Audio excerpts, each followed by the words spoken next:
From diary margins to stadium architecture, Taylor built a place in the music industry by designing eras, rewriting rules, and turning pain into performance. Today, I am reading her leadership through Maxwell and Green, explaining how her attitude, self-discipline, spectacle, and positive change made her go from a songwriter to a system-level leader.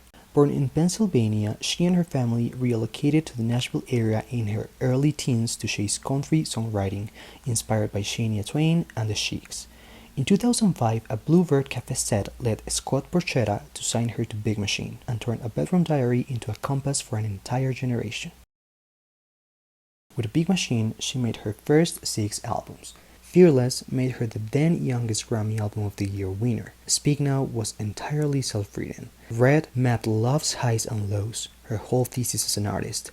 1989 cemented a pop pivot, and after the feud with Kanye West, Reputation reframed the narrative. In 2018, she leaves the label Launchheart and signs with UNG. Lover opens this chapter, then her past masters are sold, and she answers with her famous quote, "Okay, I'll re-record." In 2020, Lockdown brings to life Folklore and Evermore, and then she releases Midnights, which shatters Spotify single-day records and gives her her 4th album of the year.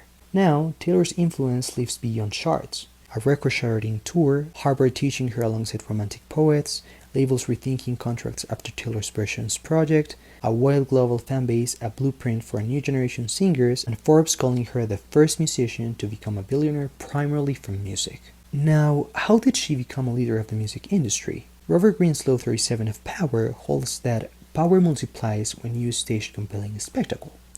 After all, images bring people together. Taylor turns this into a system. The era's framework gives each album a visual code, readable at a glance. Her red lipstick, trademark bangs, and symbolism around the number 13 act like portable logos, even after reinvention. She also creates mythology with her Easter eggs, clues across videos that turn fans into co-narrators. She has even embraced past figures like Clara Bow or Stevie Nicks as references. That's a spectacle as a leadership. Shape the image, and you shape the crowd. Green's Law number 2 says friends can turn fickle. Swift channels this to perfection. After the 2016 phone call fallout with Kanye West, a one-time ally, she withdrew for a year and re-emerged with Reputation, reclaiming the frame rather than playing the victim.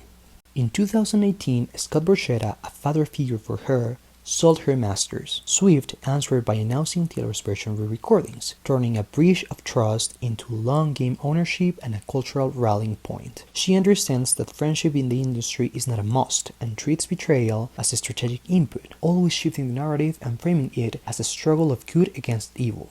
Ask any Taylor Swift fan why they fell in love with Taylor and you'll hear it on loop. The songwriting feels like my life. Green's Law 43 says real power comes from winning hearts and minds.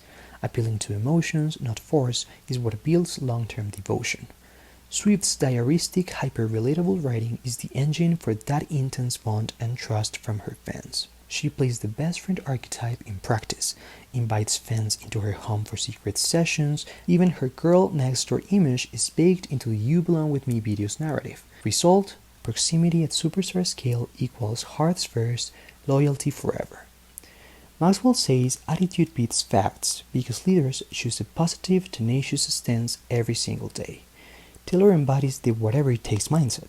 For the Eras tour, she trained by running the full setlist on a treadmill while singing, then deliver a 3.5-hour show. She rejects the victim complex, reframes narratives, reinvents herself after reaching success, and heartbroken, keeps writing, working, performing, becoming the only female artist in history to earn 4 Album of the Years at the Grammys. Maxwell also frames leadership as continuous improvement. Swift's success lays in her commitment, acceptance of failure, and openness to constructive criticism. In one of her songs, Karma, Swift says, "Ask me why so many fade, but I'm still here." Maxwell can provide a possible answer to this question.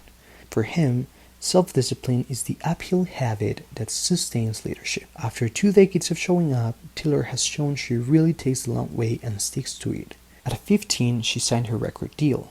At 20, she won her first Grammy. At 21, she self-wrote a major label album. At 24, she reinvented with Pure Pop in 1989. At 33, she led the year's phenomenon, and at 35, she is still not slowing down. She understands tenacity means longevity, and consistency surpasses hype. Maxwell says leaders don't guard the status quo, they initiate change that improves people's lives. Taylor turns conflict into constructive shifts. Her famous Apple letter reframed the streaming payouts.